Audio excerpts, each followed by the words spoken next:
Baik, kita mulakan perbincangannya. Bismillahirrahmanirrahim. Assalamualaikum warahmatullahi wabarakatuh. Innal hamdalillah nahmaduhu wa nasta'inuhu wa nastaghfiruh wa na'udzu billahi min syururi anfusina wa min sayyiati a'malina.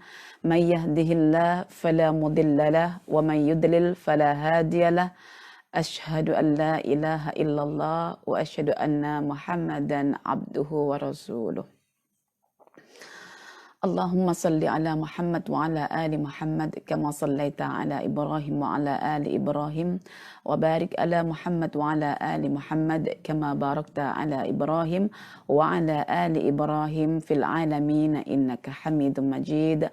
Rabbi shrah li sadri wa yassir li amri wahlul 'uqdatam min lisani yafqahu qawli. Rabbi zidni ilman warzuqni fahman. Amin ya rabbal alamin. Alhamdulillah, buku pertama yang Ustazah pilih untuk dibedah adalah buku yang ditulis oleh seorang ulama Nusantara yang sudah kita kenali, yaitu buku yang bertajuk Pribadi Hebat yang ditulis oleh Profesor Dr. Hamka. Ya, jadi saya mengharapkan sebelum ini perempuan tuan-tuan yang sudah memiliki buku ini dibaca terlebih dahulu. Mungkin nanti ada beberapa perenggan yang tak difahami, boleh dapat kefahaman sedikit sebanyak daripada apa yang Ustazah sampaikan. Baik, perempuan tuan-tuan yang dirahmati Allah, semoga semua dalam keadaan sehat walafiat ya. Sebelum kita lebih dalam untuk membedah buku ini, mungkin saya nukilkan sedikit apa yang diperkatakan oleh Hamka dalam buku ini. Kepada para pemuda, bebanmu akan berat, jiwamu harus kuat, akan tetapi aku percaya langkahmu akan jaya, namun kuatkan pribadimu. Satu petikan ini menunjukkan bagaimana Hamka itu menjalani kehidupan dalam keadaan hidup itu terasa beban yang begitu berat yang mesti dia lalui, bukan dia hindari. Tapi cara untuk menghadapi beratnya hidup itu, kata beliau, kuatkan pribadimu. Dari sini kita ingin tahu apa makna sebuah pribadi itu, sehingga dikatakan oleh beliau, selepas kita melihat rakam jejaknya yang berjaya merentasi kehidupan, apa sebetulnya kepribadian yang beliau maksudkan itu. Ya. Buku ini taklah setebal yang kita bayangkan, tetapi kandungannya apabila kita renungi memang lebih tebal daripada setakat size buku yang ada ini. Ya. Ramai di antara kita yang berusaha untuk menjadi pribadi yang dapat menarik hati orang-orang yang ada di sekitar kita, namun kita lupa apakah sebetulnya daya tarik yang membuat orang itu tertarik dengan kita. Adakah cukup dengan penampilan, bentuk badan,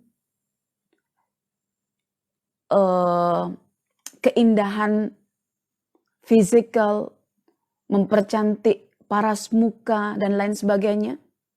Kata Hamka, kalaulah demikian yang dikejar seseorang untuk mengambil hati atau menarik hati orang di sekitarnya, itu hanya laksana figurah indah yang terbalut oleh bingkai yang sangat indah, namun seni lukisnya tidak ada. Kan? Satu figura yang terbalut oleh bingkai yang indah, namun lukisan di dalamnya itu tiada seninya. Jadi kita mungkin mula-mula agak terjebak dengan diri kita sendiri. Oh, selama ini kita menarik perhatian orang lain itu hanyalah dengan penampilan kita, namun kita melupakan bahagian-bahagian daripada kepribadian yang lain. Dan ramai orang sekarang hendak mengkaji tentang masalah kepribadian, namun alangkah baiknya jika hari ini kita mengkaji tentang kepribadian yang bersumber daripada seorang ulama yang kita katakan sebagai ulama Nusantara yang bernama Hamka itu. Oke?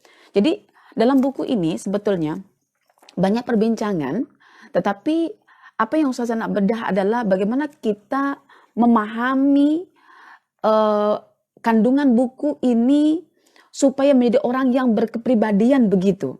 Jadi mula-mula yang Ustazah nak ambil di sini adalah apakah pandangan Hamka mengenai makna kepribadian itu? Apakah pribadi itu?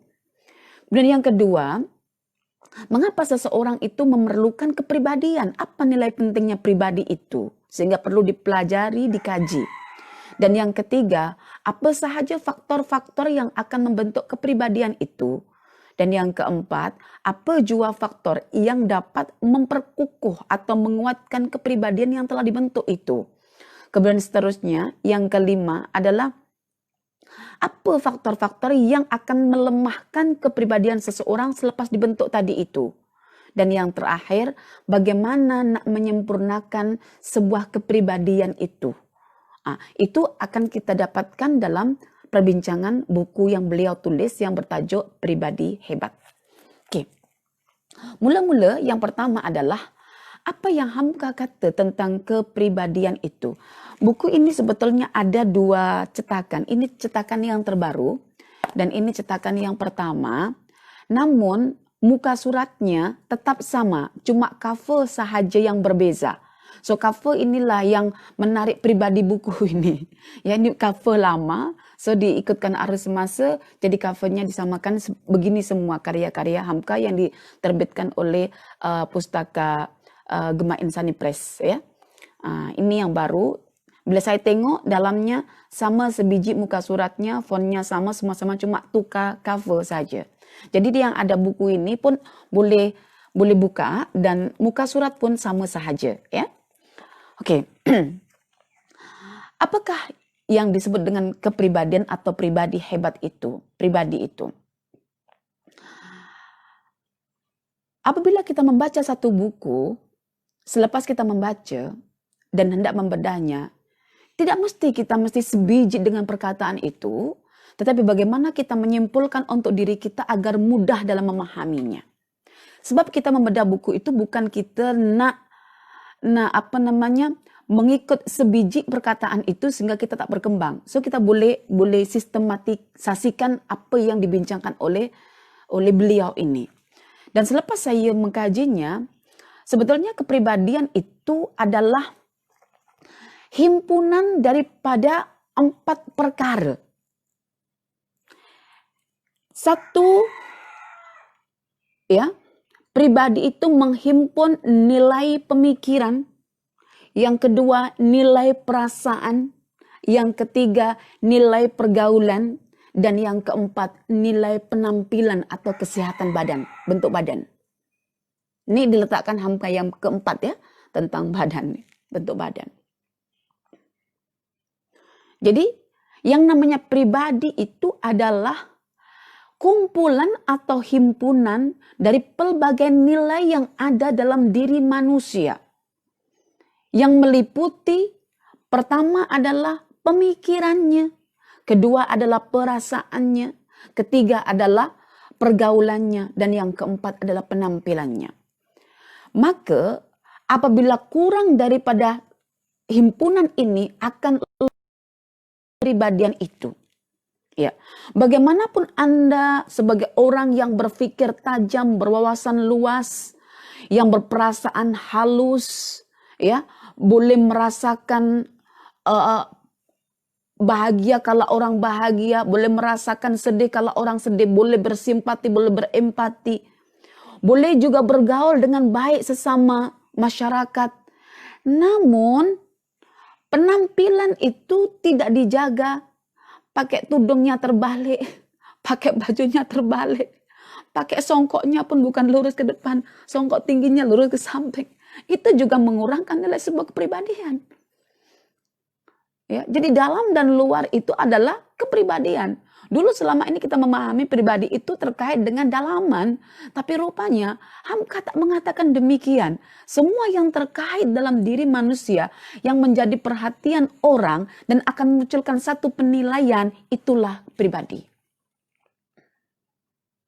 Ya, Dan beliau mengatakan, sungguh kepribadian seseorang itu dapat dilihat dan diketahui selepas melihat rakam jejak orang tersebut dalam kehidupannya.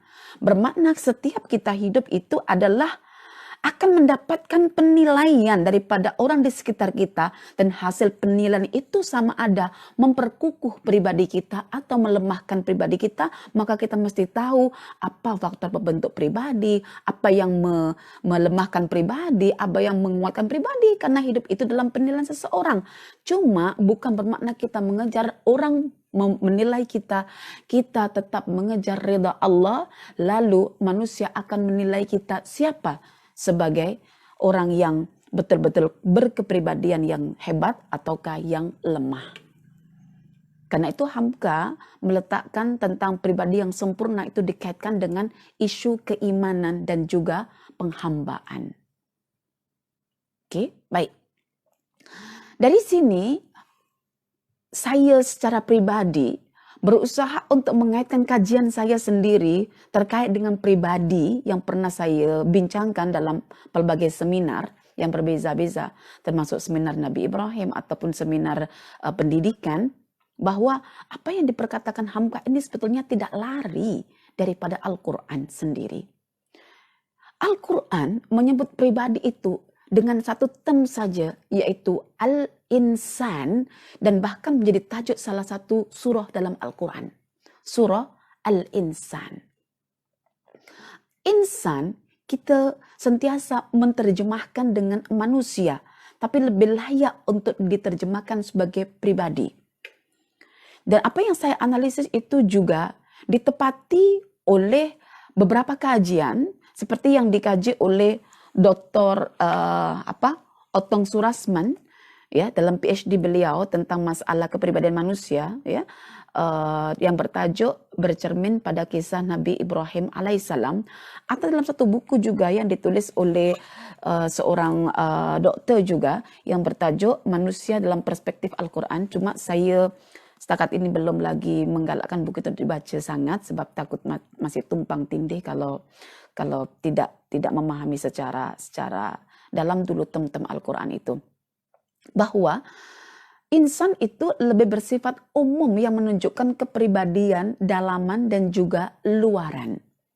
Di bawah kata insan itu nantilah apa yang diperkatakan oleh Hamka itu ada semuanya. Ya.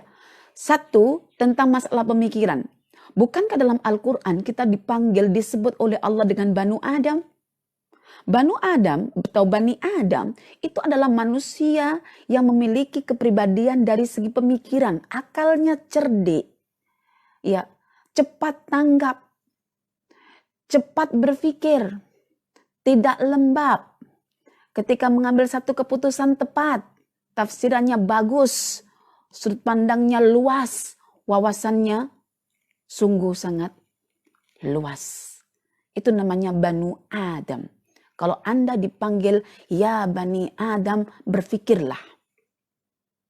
Itulah akal dalam Quran. Yang kedua, Al-Quran juga menyebut, ya, kita sebagai pribadi dalam bingkai insan tadi itu dengan sebutan al-ins, ya ma'syarul jin wal ins, atau ya ma'syarul ins wal jin.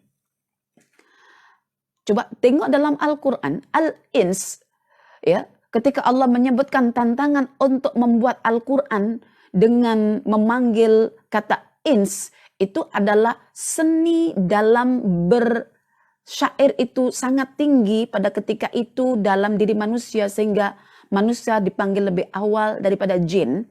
So, apa makna al-ins? Yang memiliki perasaan halus, ya, perasaan halus, berperasaan yang halus.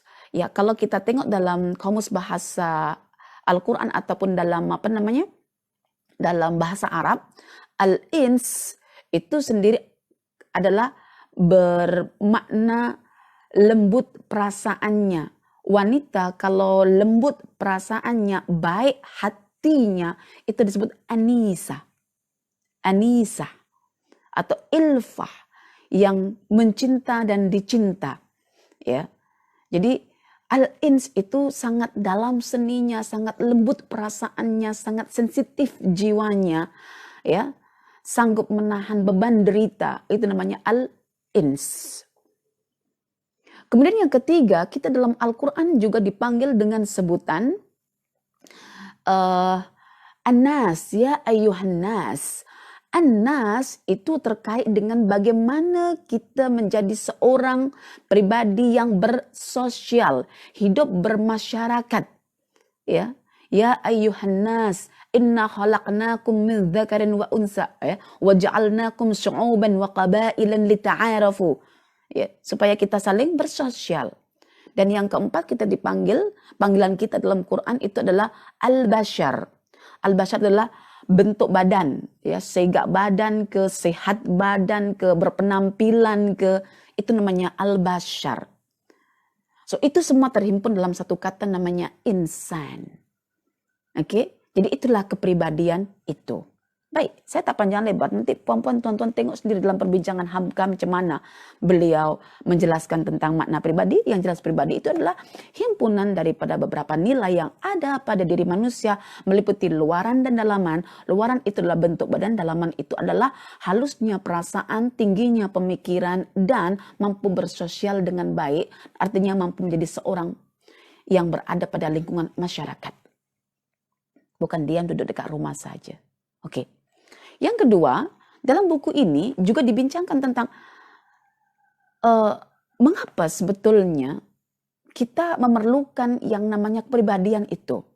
Beliau membuat satu perumpamaan atau ilustrasi yang hidup. Ini yang saya membaca buku, kalau kaya dengan pelbagai ilustratif yang hidup, itu membuat kita lebih banyak berpikir dan merenung untuk mencari titik temu antara ilustrasi itu dengan diri kita. Beliau mengatakan begini, jika ada 20 ekor kerbau, dia sebut kerbau puan-puan ya, sebab tempatnya adalah Minangkabau, kabau itu kerbau. Ya. Jika ada 20 ekor kerbau, sama-sama besar, sama-sama sehat, sama-sama kuat dan berkemampuan menarik pedati, maka adakah harga nilai bagi 20 ekor kerbau itu sama? Jawabannya adalah iya, sama harga. Mengapa? Karena nilai pada hewan adalah terletak pada jasadnya atau fisikalnya. Ya, jika kuat, sama-sama gemuk, sama-sama berkemampuan menarik pedati, harga sama rata. Ya. Makanya kalau beli ayam juga ditimbang beratnya badan, bukan cerdiknya ayam, sebab ayam tidak memiliki kecerdikan. Adakah sama juga jika ada 20 manusia yang sama-sama besar badannya, sama-sama kuat badannya, sama-sama sehat badannya? Adakah sama nilainya? Tentu jawabannya tidak. Manusia bukan hewan. Tidak sama sebab nilai yang ada pada manusia itu bukan hanya terletak pada zahirnya, jasadnya, badannya, sehatnya, kesehatannya, penampilannya, tetapi juga dipengaruhi oleh faktor dalamannya. Maka nilai pada manusia itu terletak pada pribadinya, sedangkan pribadinya itu kumpulan dari 4 perkara. Pemikiran atau akal, perasaan ataupun jiwa, penampilan ataupun bentuk badan, dan pergaulan, yaitu bersosial yang meliputi akal, pemikiran itu ataupun perasaan, jiwa itu, dan juga bentuk badan. Karena itu manusia boleh kita lingkarkan dalamnya itu pelbagai potensi di samping jasadnya. Maka para imam menyebut dalam diri manusia ada akal, ada nafs, ada ruh, ada qalb. Semua itu adalah pribadi. Semua itu potensi yang akan membentuk pribadi manusia. Lalu sudahkah kita faham? Apakah akal itu? Apakah kalbu itu? Apakah ruh itu? Apakah nafs itu? Sehingga para ulama membincangkan dengan intens perkara-perkara itu. Dan mengapa kita tertarik dengan pribadi-pribadi orang dahulu misalnya. Seumpama Imam Asy-Syafi'i, Imam Al-Ghazali, Imam siapa lagi? Haris Al-Muhasib, Imam Ahmad. Karena mereka menghidupkan potensi-potensi itu, memahami makna-makna itu. Sedangkan kita hanya fokus kepada penampilan. Laksana tadi itu, laksana figura yang terbalut oleh bingkai yang indah, namun lukisan dalamnya tiada seninya. Oke. Karena itu, pribadi itu menjadi penting. Karena dia merupakan nilai bagi diri kita. Oke, yang poin ketiga ini yang paling penting. Isu perbincangan kita adalah pada poin yang ketiga. Kalau dalam buku ini, disebutkan sampai 10. Ada 10 faktor yang membentuk lahirnya atau munculnya pribadi itu. Namun, cantiknya Hamka sebelum menuliskan tentang 10 faktor yang akan melahirkan kepribadian, beliau mengatakan dalam satu ingatan untuk kita, peringatan untuk kita. Ingatlah bahwa tekanan itu tidak akan mampu membentuk sebuah kepribadian. Tekanan. Saya bila baca satu ayat itu, saya diam dan merenung sekejap. Diam dan merenung sekejap. Saya tak teruskan pembacaan. Saya nak memahami apa makna tekanan itu. Bila saya baca, ada satu peluru yang mengena dalam diri saya. Tekanan tidak mampu untuk mengubah atau membentuk sebuah pribadi. Lalu beliau menyebutkan terdapat 3 perkara yang dianggap sebagai pembentuk pribadi, namun hakikatnya menjatuhkan dan mengubur pribadi itu sendiri. Puan-puan, tuan-tuan dengar baik-baik.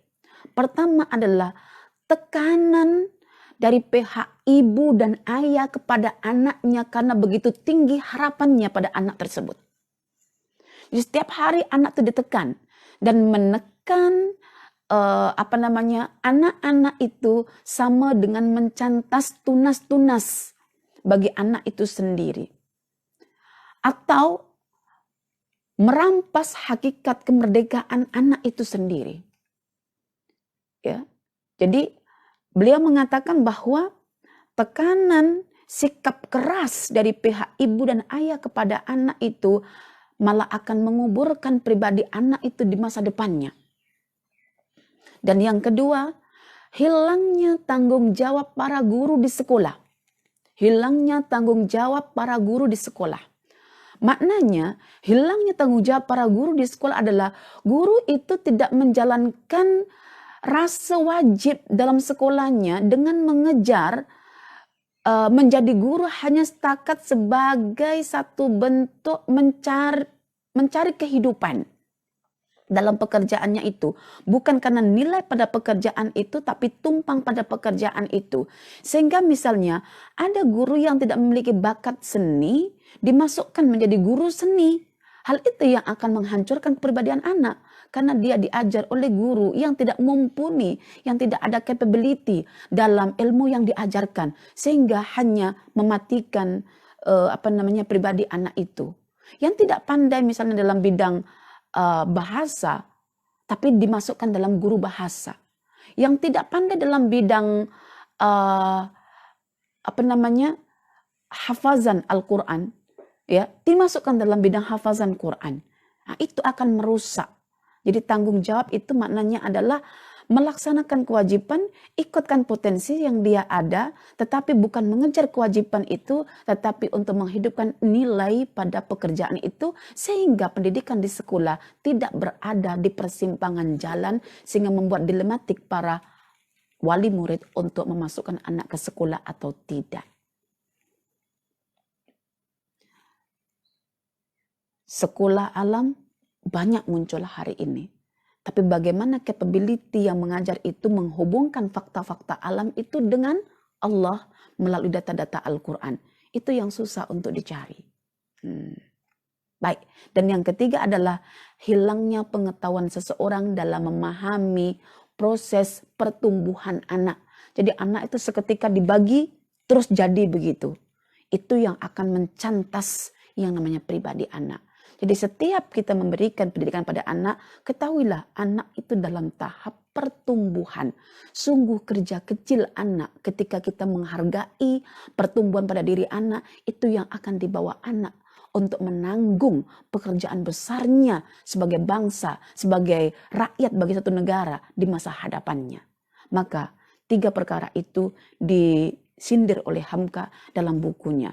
Kerasnya tekanan dari pihak ibu bapak, hilangnya tanggung jawab guru di sekolah, dan ketidaktahuan atau kurangnya pemahaman tentang proses pertumbuhan anak boleh memadamkan yang namanya kepribadian itu sendiri. Adakah kita menyumbang 3 perkara itu? Sementara anak-anak kita adalah mereka akan mengambil 1/3 pendidikan daripada ibu bapaknya, 1/3 daripada guru-gurunya, 1/3 daripada masyarakatnya. Apa yang sudah kita buat? Adakah harmoni 3 perkara itu? Baik. Seterusnya, pembentukan pribadi. Yang jelas, Hamka memberikan 10 faktor yang boleh membentuk pribadi seseorang. Ya, 10 faktor itu dimulakan dengan daya tarik. Ya, dengan daya tarik, memiliki daya tarik seseorang itu. Kemudian yang kedua, seseorang itu juga kena memiliki kecerdikan, logik berpikir yang sangat kuat. Yang ketiga, memiliki empati. Yang keempat, memiliki rasa berani. Yang kelima, memiliki kebijaksanaan. Yang keenam, memiliki pandangan yang baik terhadap kehidupan. Yang ketujuh, tahu akan diri, memiliki pengetahuan tentang status diri itu siapa. Kemudian yang ke-8, memiliki kesehatan badan. Yang ke-9, memiliki kata-kata yang bijak. Dan yang terakhir, memiliki kepercayaan pada diri sendiri. Itu ada 10 faktor yang boleh membentuk kepribadian seseorang. Boleh dicek dalam buku ini. Ya, daya tarik ada, cerdasnya ada, empatinya ada, beraninya ada, bijaksana ada, optimis, punya pandangan yang baik tentang kehidupan ada, kemudian seterusnya tahu diri, kemudian sehat badannya, kata-kata bijak, kemudian terakhir percaya pada diri sendiri.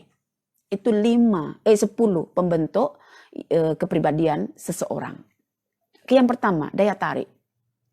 Ya. Saya bagi sebuah analogi menurut Hamka. Tembaga akan tetap menjadi tembaga walaupun dia disepuh warnanya, lama-kelamaan akan pudar juga warna itu. Ya. Banyak orang terkecoh dengan tembaga yang disebut dengan warna kekuning-kuningan seolah-olah emas lalu dibeli. Lama-kelamaan terhakis warna itu kembali pada bentuk asalnya. Pribadi juga demikian, yang merupakan himpunan pemikiran, perasaan, pergaulan, penampilan. Dia jangan diada-adakan, tapi dia menjadi sesuatu yang melekat dalam diri kita. Jangan hidup dalam keberpura-puraan, karena berpura-pura itu laksana tembaga yang disepuh, loyang itu, yang disepuh, warnanya menjadi kuning, tapi lama-kelamaan pudar juga warnanya itu kembali pada warna semula. Artinya, jadilah manusia yang memiliki wawasan yang luas, cerdik dalam menentukan keputusan, kemudian perasaannya halus, tetapi tidak juga larut dalam sensitif yang lebih, ya, sehingga mengalahkan argumen, ya, yang ada cuma sentimen. Kemudian mestilah bergaul dengan baik sebagai seorang masyarakat, anggota masyarakat, dan badannya mesti juga dalam keadaan berpenampilan yang baik, sehat, dijaga, ya, makannya, penampilannya, dan lain sebagainya. Dan semua itu jangan dalam hidup hipokrit, keberpura-puraan. Nanti akan ketahuan juga, bila ketahuan akan jatuhlah pribadi itu dan tidak akan terbentuk pribadi itu. Itu pertama. Lebih lengkapnya perempuan semuanya akan boleh baca sendiri dalam buku ini. Yang kedua, memiliki kecerdasan. Ya. Pandai boleh jadi lembab dalam menentukan keputusan, tetapi kalau cerdas itu adalah di atas kepandaian itu. Cerdas dan berpikir logik. Ya, ibarat tadi itu, figura terbalut oleh bingkai yang indah, namun dalamannya, bagian seni lukisannya hilang seninya. Penampilannya bagus, tapi dalamnya kosong. itu memalukan dan hilang pribadi. Ya, salah satu daripada unsur pribadi itu jangan sampai kurang. Ya, semua kena kita adakan di situ, tapi jangan berpura-pura, mesti alami by nature. Baik, kata Hamka, yang kedua, cerdas itu cepat dalam mematahkan lawan-lawannya ketika berdebat. Ya, misalnya beliau mengambil contoh Kiai Haji Agus Salim. Saya suka di sini. Contoh yang diambil oleh Hamka semua adalah pribadi-pribadi yang dianggap hebat dalam tiap-tiap agama mereka sendiri. Tetapi itulah hakikat pribadi itu. Walaupun lain agama tapi semua memiliki potensi. Tapi cuma perbezaannya tiap-tiap agama itu berbeza kemana mereka mengarah. Yaitu Tuhan mana yang mereka seru. Tapi potensi semua ada. Beliau mencontohkan tentang Agus Salim. Ya, puan-puan akan dibuat rasa kagum dan mengetahui pribadinya siapakah Agus Salim itu. Agus Salim orang Minangkabau juga. Orang Minang, ya, sempat hidup ya memang bersama pada zamannya Hamka. Kata beliau, satu ketika nak tunjukkan pribadi yang cerdas. Satu ketika Agus Salim ada perhimpunan dan pada ketika itu Agus Salim diberi peluang untuk berpidato atau berceramah. Tapi orang-orang yang berkumpul ketika itu yang tak suka dengan Agus Salim, mereka semua mengembek, ya mengembek seperti kambing, embek begitu. Mengapa? Karena Agus Salim beliau menghidupkan ataupun memiliki janggut yang panjang dan dianggap sebagai kambing yang berjanggut. Tengok bagaimana Agus Salim mematahkan hatinya yang terkilan itu dengan argumentasi bukan sentimen. Beliau berkata kepada pengetua forum, wahai Bapak pengetua forum, setahu saya, majelis ini adalah majelis manusia, bukan majelis hewan. Kalau boleh, tolong halau hewan-hewan yang ada di ruangan ini. Makanya kalau jadi manusia itu, jangan mengembek. Karena mengembek itu adalah identiti hewan. Seketika itu juga mereka diam dan tidak ada satupun yang berkata. Itulah kecerdikan yang dimiliki oleh Agus Salim tanpa menonjolkan rasa sentimen yang tinggi, cukup dengan berpikir yang logik untuk mematahkan hinaan-hinaan yang telah diberikan oleh orang-orang yang tak sukakan dia. Seketika itu majelis sunyi, lengang, dan diam. Anda bagaimana? Oh, itu ustazah pribadi yang hebat ya. Iya. Dan masih banyak lagi contoh-contohnya yang dinukilkan daripada buku itu. Kaya. Buku ini sangat saya katakan rasional. Contoh-contoh yang diambil itu adalah wawasan yang luas Hamka tentang pembacaan. Yang pembacaan itu sifatnya adalah hidup. Literatur ada, fakta yang dijumpai ada, dikombin jadi satu. Jadi buku ini laksana buku yang hidup. Maka rugi jika tidak memiliki buku ini. Dulu ini buku udah lama, saya pun tak sentuh-sentuh juga. Bila sudah nampak cabaran rintangan hidup pada zaman ini, ya tertarik juga, ambil dan dihabiskan pembacaannya. Oke, yang ketiga, empati. Empati itu orang yang memiliki pribadi, orang yang dianggap berkepribadian itu apabila saudaranya rasa bahagia, kita tumpang bahagia. Saudaranya rasa sedih, kita tumpang bersedih.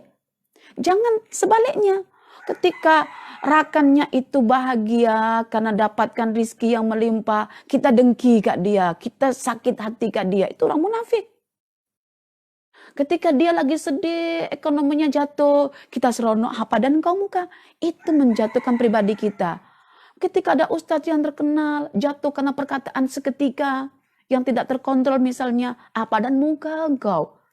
Kita hilang pribadi, kita sebetulnya tumpang rasa kesian ustadz itu. Baiknya banyak, cuma silap satu perkataan aja. Orang hujat, orang maki-maki, tak habis-habis tiada henti. Ya, itu namanya empati. Dan menjadi orang yang berpribadi ini, jangan suka bila jumpa orang bincangkan tentang diri kita je, mengadu je, mengeluh je, cuma bincang tentang diri kita, keluarga kita je. Orang itu bosan nak dengar kita. Untuk membentuk pribadi, dengarkan orang berkata ke kita. Lebih baik jadi pendengar. Kalau orang itu mengadukan kebahagiaan, kita tersenyum tumpang bahagia. Jika dia mengadukan perkara yang dia risaukan, kita tumpang sedih. Itu saja. Jangan banyak berkata-kata tentang diri sendiri. Orang itu lama-lama pasti datang, dia akan mengeluh. Boring dengan kita, maka hilang pribadi kita. Oke, seterusnya berani. Oke, berani itu Hamka memiliki tafsiran yang cantik. Berani itu maknanya adalah kesanggupan hati dalam menghadapi kesusahan hidup. Karena hidup itu bagi Hamka adalah rangkaian kesusahan yang tidak pernah habis dan datang silih berganti. Ketika ada kesusahan, datang senang sekejap, susah lagi. Susah lagi, senang sekejap, susah lagi. Jadi himpunan daripada kesusahan yang tidak pernah henti. Bahkan beliau mengambil pandangan Nietzsche, seorang ahli filsafat, bahwa hidup itu dilihat dari sisi buruknya itu rangkaian kepedihan, keperitan yang tidak pernah henti. Dan kalau tak memiliki jiwa yang berani, tadi ingat ya pribadi bagian kedua perasaan tuh, jiwa yang berani dibalut oleh akal yang sehat, maka dia tidak akan memiliki pribadi.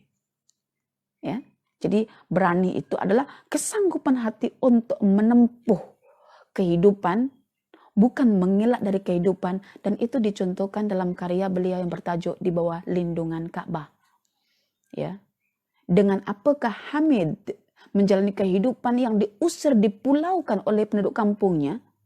Kata dia, dengan kekuatan jiwa, aku melangkah, menjalani sahaja, yang penting Allah bersamaku. Dijalani aja, bukan dielakkan. Yang kelima adalah bijaksana. Bijaksana di sini adalah kemampuan seseorang dalam menilai sesuatu, menghukumi sesuatu ikut nilai. Menghukumi sesuatu ikut nilai. Ya. Bukan menyamakan dua perkara yang berbeza. Ya, dua perkara itu berbeza, jangan disamakan. Penjahat dengan dengan orang yang baik, tentu dua perkara yang berbeza. Tak boleh disamakan. Ya. Dan juga tidak membezakan dua perkara yang sama. Misalnya sama-sama manusianya, tak boleh kita nak beza-bezakan kalau sama-sama manusianya. Kecuali manusia dengan hewan memang kita bezakan, selamanya berbeza.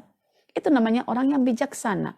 Orang yang bijaksana itu wawasannya luas, tidak tergesa-gesa, keputusannya tepat, penafsirannya baik. Itu namanya bijaksana. Sehingga orang yang bijaksana ini adalah orang-orang yang apabila memutuskan satu hukum, dia tidak akan cenderung pada hawa dan nafsu amarahnya. Sehingga orang yang bijaksana itu adalah orang yang memiliki hati yang teguh ketika menetapkan satu keputusan. So di sini pribadi dalam bersosial dibuktikan dengan kecerdasan akalnya. Ya, kebijaksanaan ini penting. Seandainya ya penjahat diselamatkan dari dakwaan dan yang jujur ya dijatuhkan dalam penjara, maka seorang hakim itu akan hilang marwahnya, hilang pribadinya di mata masyarakat. Yang salah boleh tepuk tangan, yang benar terbungkam mulutnya dalam penjara. Itulah fakta hari ini. Maka Hamka juga mengatakan, kalau Anda menjadi tetamu, jadilah tetamu, Anda bukan tuan rumah. Dan sebagai tuan rumah, jangan meletakkan diri sebagai tetamu, jadilah tuan rumah. Agar tetamu itu tidak menjadi parasit atau benalu yang menempel dalam setiap rumah yang dia singgahi. Wanita, lelaki juga berbeza, maka jangan wanita berpenampilan lelaki dan juga jangan lelaki berpenampilan wanita. Membezakan dua perkara yang berbeza dan menyamakan dua perkara yang sama adalah ciri orang yang bijaksana. Al-Hakam. Seterusnya yang keenam, berpandangan yang baik tentang kehidupan. Memiliki pandangan yang baik, optimis. Orang yang memiliki pandangan yang baik tentang kehidupan, dia akan sanggup menjalani kehidupan. Akan terlahir namanya keberanian tadi itu. Ya. Sebab apa? Sebab orang yang memiliki pandangan yang baik tentang kehidupan, dunia ini hanya dilihat dari sisi baiknya saja. Walaupun fakta yang dirasakan itu adalah buruknya. So, di sebalik keburukan itu ada kebaikan. Itu namanya optimis. Melihat sesuatu dari sudut pandang yang baik. Selepas menjalani sesuatu yang tidak dianggap baik itu. Ya. Jadi ketegaran hati, keteguhan hati, kesanggupan hati dalam mendepani pelbagai ujian itu karena memiliki pandangan yang baik tentang kehidupan.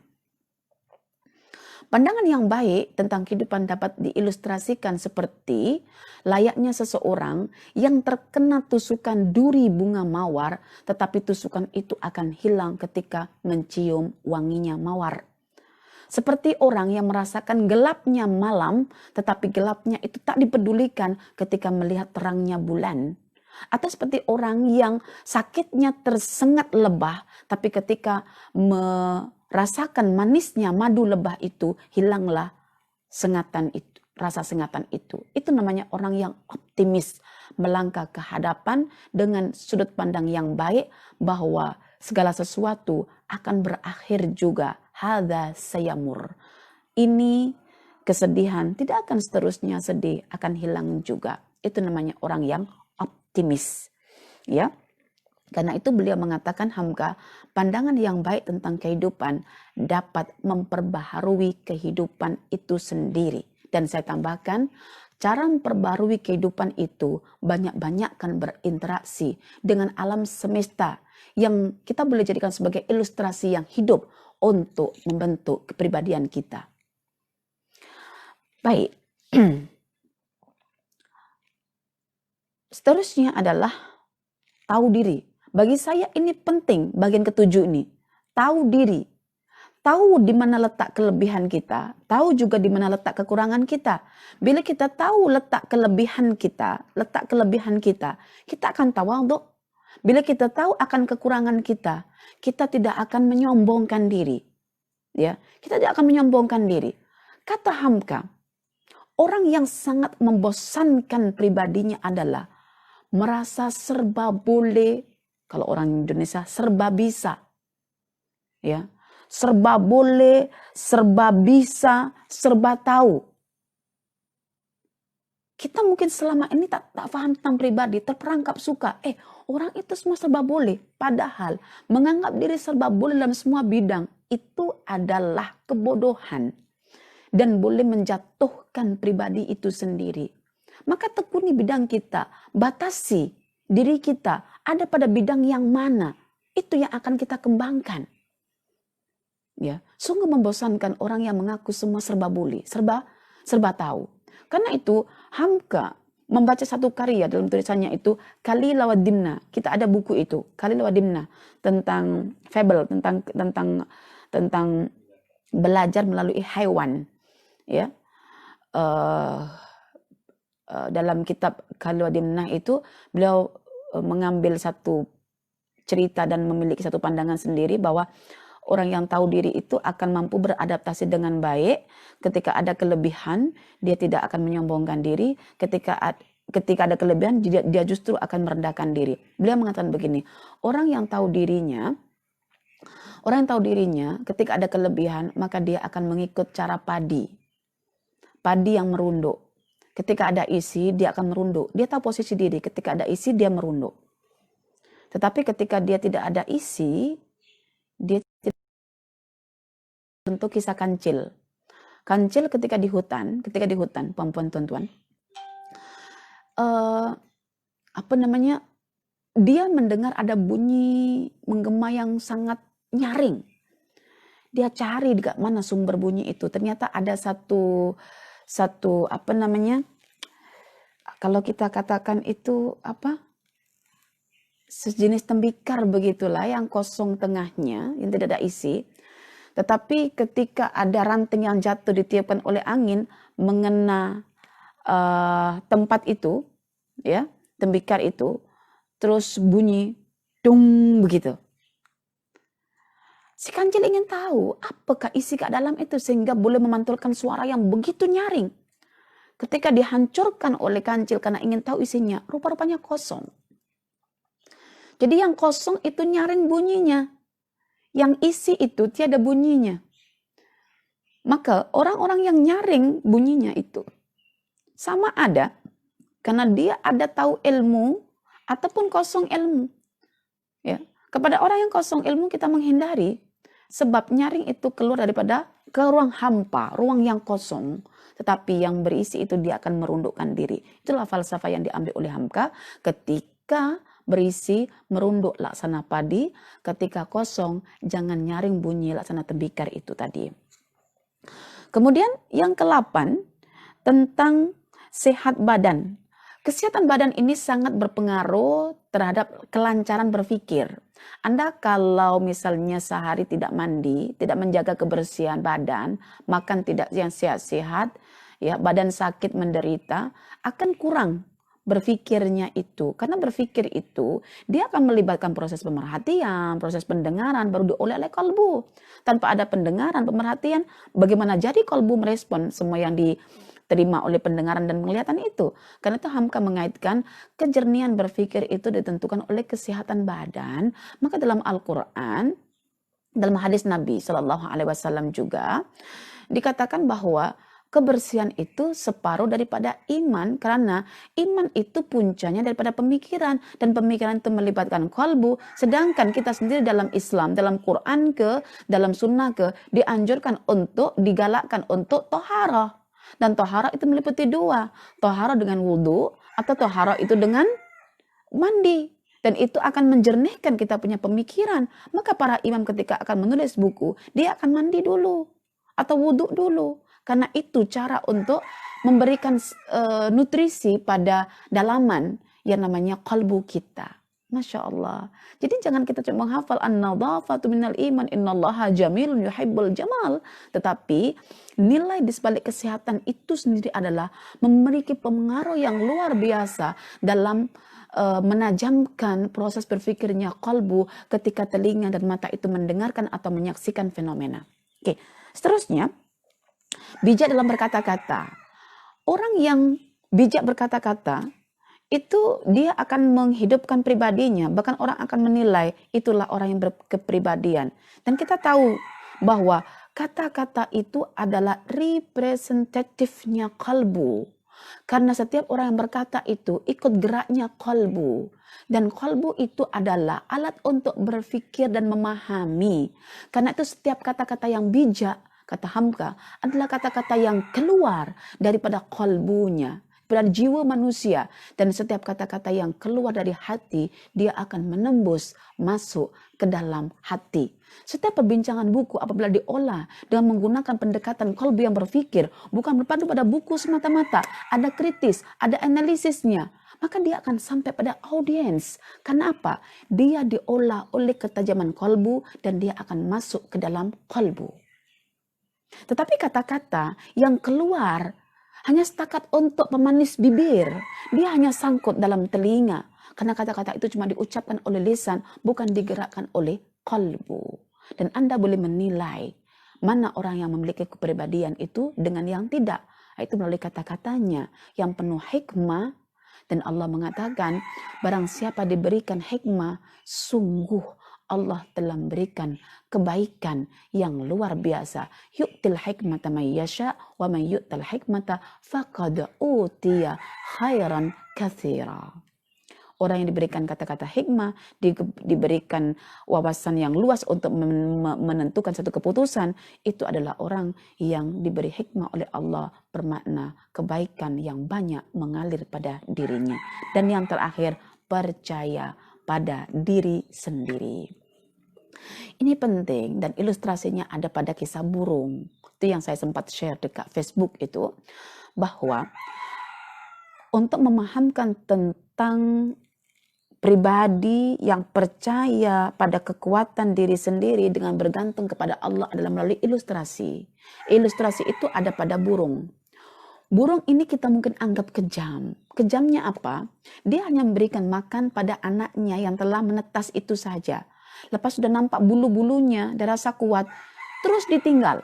Saya semalam itu mencari bagaimana burung itu menghidupi anak-anaknya, lepas itu dia meninggalkannya. Ya, anak saya tertarik bila melihat burung itu. Ya, menarik. Dia tertarik sangat. Oh Umi, ternyata burung itu ditinggalkan oleh induknya ketika sayapnya sudah mampu dikepakkan untuk terbang dari ruang yang begitu sempit. Maksud saya katakan, demikian juga. Kalau burung itu dinilai daripada badannya, ketika badannya ada kuat, karena hewan kan, ditinggal. Karena nilai pada burung itu, pribadinya burung itu cuma pada badannya saja. Tetapi wahai anakku, sungguh pribadimu bukan ditentukan oleh makanan luaran yang membentuk jasad kamu, tetapi pemikiran. Nanti kalau sudah membesar, sudah akan berkawin, maknanya tanda berkawin itu sudah matang pemikirannya. Disitulah Umi akan melepaskan kamu. Layaknya burung itu dilepaskan oleh induknya. Maka sekarang Umi bagi pemikiran terus kepada kamu. Sampai satu ketika kamu melepaskan diri daripada Umi kamu. Disitulah kamu telah menjadi anak burung yang sudah kuat untuk terbang.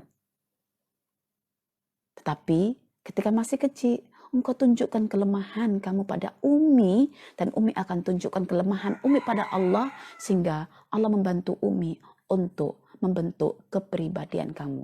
Jadi lepas baca buku pribadi ini, tuan-tuan, sikit-sikit saya akan katakan, kalau tak boleh bezakan antara kursi dengan meja, tak boleh bezakan antara lantai dengan meja, awak berjalan juga dekat meja, hilang pribadimu. Sikit-sikit saya sentuh, hilang pribadimu. Sampai dia bertanya, Umi, pribadi itu apa? Sikit-sikit pribadi. Maka saya katakan, jangan pernah menjadi beban bagi orang lain, percayalah pada diri sendiri. Dan orang Melayu ini banyak dikritik oleh para pemikir sebelumnya, termasuk Syed Hadi kalau tak silap ya. Budaya Melayu adalah budaya yang tidak mau berpegang pada kemampuan diri sendiri sehingga penjajah boleh masuk. Tapi yang percaya dengan diri sendiri, percaya dengan kekuatan diri sendiri, itulah pribadi yang dicontohkan oleh burung tadi itu. Dan kelak bangsa Melayu akan sanggup menjadi bangsa yang berkemajuan, tidak tertinggal, karena setiap individu memiliki pribadi dan percaya dengan kemampuan diri sendiri.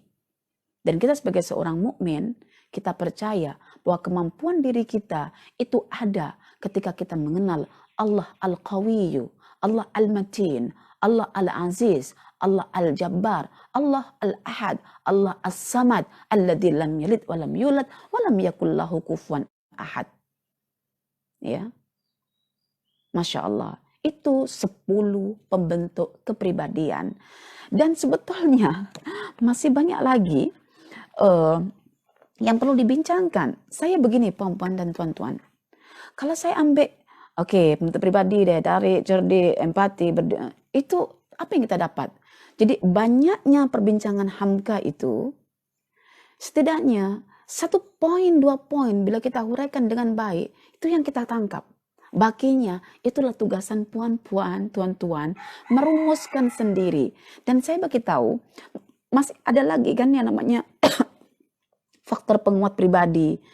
Memiliki tujuan, kegigihan dalam bekerja, kemudian ada rasa wajib, kemudian ada keimanan, kemudian ada sholat.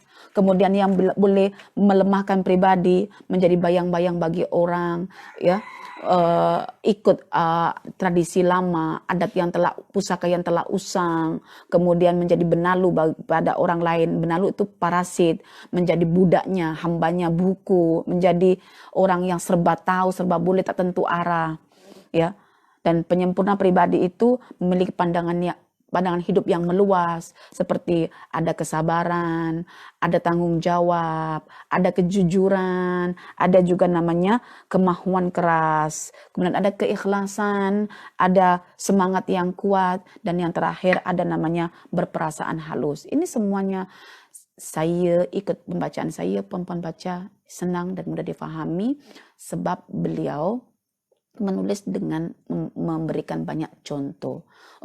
Contoh pribadi yang diambil oleh Hamka. Saya bagi 2 contoh sampel sebagai pribadi yang kuat pribadinya adalah Abraham Lincoln, Presiden Amerika Serikat yang mampu memerangi sistem penghambaan dekat Amerika Serikat.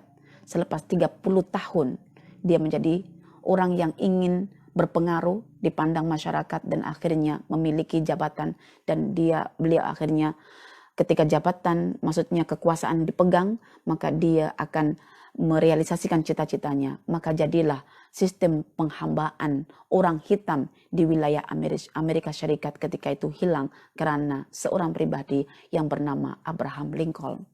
Juga ada pribadi yang namanya Isaac Newton. Isaac Newton ini adalah seorang murid yang semangatnya kuat, tetapi dia lembab. Lembab itu adalah mati boleh jadi hidup ketika dia bersabar dan semangat. Ketika gurunya mengatakan, wahai Isaac Newton, kamu sungguh orang yang paling tidak mampu menerima, yang susah, yang lembab untuk menerima pelajaran dariku. Apa kata Isaac Newton? Wahai guru, sungguh bukan aku tak dengar.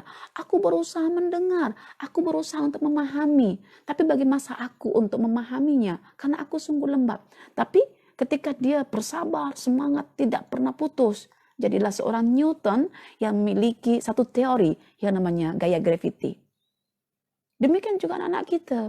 Anak-anak kita taklah lebih rendah daripada Isaac Newton. Taklah lebih rendah daripada siapa itu? Yang memiliki teori yang diuji kaji itu. Siapa namanya yang matanya katanya matinya tercungkil matanya karena masuk ada siapa namanya? Adalah tokoh barat yang teorinya telah diuji kebenarannya itu. Mereka semua latar belakangnya itu susah. Muridnya Imam Syafi'i yang paling bodoh sekalipun karena rajin itu. Jadi kerajinan itu, semangat, kemauan yang keras, tekad yang kuat, itulah yang membentuk pribadi. Maka apa yang boleh saya simpulkan? Bagi semangat terus pada anak-anak kita dan diri kita. Jangan cantas kemerdekaan anak-anak itu. Biarkan anak-anak itu bekerja dengan gembira karena mengikuti tuntunan fitrahnya. Lama-kelamaan kerja-kerja kecilnya itu akan membimbingnya untuk menyelesaikan tanggung jawab yang besar nanti ketika dia menjadi seorang individu yang hidup dalam lingkaran masyarakat atau bangsa, bahkan negara dan dunia sekaligus. Ya. Tumbuhkan semangat terus pada anak-anak. Jangan pernah kita menghukumi anak pada ketika hari ini. Letakkan hari ini sebagai proses untuk menuju masa kehadapan. Apa sumbangan kita hari ini? Jadilah ibu-ibu, jadilah ayah-ayah yang berkepribadian. Supaya kepribadian itu nanti akan mengarah kepada anak-anak. Dan pribadi yang hebat itu adalah pribadi yang bertanggung jawab, yang jujur, yang memegang amanah, yang bersabar, memiliki kemauan yang keras, yang tidak pernah mati dalam menghidupkan diri, bukan di bawah bayang-bayang orang lain, tetapi berada pada bayang diri sendiri. Itulah pribadi yang hebat, pribadi yang kuat. Wallahu a'lam bissawab. Ya. Jadi 10 faktor pembentuk pribadi, 5 faktor penguat pribadi, 4 faktor pelemah pribadi, dan 4 faktor juga penyempurna pribadi. Dan penyempurna pribadi itulah yang insya Allah kita akan bincangkan dalam seri berikutnya yang bertajuk kepribadian, membentuk pribadi yang hebat, bukan al-insan wa al-iman wa kamalul insan, yaitu menjadi pribadi yang sempurna, yang ditulis oleh seorang ulama terkenal juga, tetapi bukan ulama Nusantara. Kita ambil ulama yang berasal daripada Turki, yaitu Badi'uz Zaman Said Nursi. Ya, dalam buku ini begitu mencerahkan, kaya ilustratif, pikirannya hidup, dan inilah yang kita suka apabila membaca tulisan-tulisan yang berjiwa hidup, seni dan berjiwa hidup. Kita akan kupas nanti insya Allah pada perbincangan yang akan datang. Nanti akan saya tentukan dalam Facebook perbincangan bagaimana menjadi pribadi yang sempurna melalui kerangka keimanan yang sebelumnya telah dibincangkan oleh Hamka, iman dan sholat serta keikhlasan, ya, dalam bingkai pemikiran Badi'uz Zaman Said Nursi, dan beliau hanya meletakkan satu ayat sebagai sandaran, yaitu laqad khalaqnal insana fi ahsani taqwim, surah At-Tin. Ya, baik. Nanti buku ini boleh juga kami sudah adakan setnya, naskahnya, tapi tak banyak lah, dalam 100 naskah sahaja. Dan saya rasa saya ikut perasaan atas dasar pembacaan. Antara buku yang mencerahkan pikiran saya tentang masalah iman adalah bukunya Badi'uz Zaman Said Nursi. Tentang iman. Selepas dicerahkan oleh kitab Al-Fawaid, ya, yang ditulis oleh Ibnul Qayyim Al-Jauziyah. Ya. Dan saya baru dapat tahu bahwa mereka, para penulis ini sebetulnya, ya, memiliki daya kritis yang tinggi sehingga berpijak pada diri sendiri dan tidak mengekor pada pemikiran-pemikiran orang lain. Pemikiran orang lain hanya diolah, dan dia akan merenung dan menyimpulkan pemikirannya sendiri-sendiri. Itu seharusnya kita. Jangan membebek, jangan mengekor, tetapi jadilah diri sendiri, batasi diri sendiri, dan jangan menjadi orang yang serba tahu dalam segala hal, karena itu hanya akan menjejaskan kita punya kepribadian. Oke, dan ini yang saya ulas tadi, bercermin pada kisah Nabi Ibrahim, itu adalah beliau menulis pada bagian yang terakhir, bagaimana nak menerapkan akhlak Ibrahim. Akhlak Ibrahim boleh diterapkan dengan mengenal ciri-ciri kita sendiri. Adakah kita sebagai Banu Adam, sebagai Al-Bashar, sebagai Al-Insan, sebagai An-Nas. Tapi Al-Insu tidak ada dalam buku ini, itu yang saya tambahkan sendiri. Ada satu kurang sebutan, Al-Insu. Dan Al-Insu itu adalah yang perasaannya halus. Dan itu yang kita katakan sebagai pribadi yang hidup. Aku qauli hadza wa astaghfirullah li wa lakum. Wassalamualaikum warahmatullahi wabarakatuh.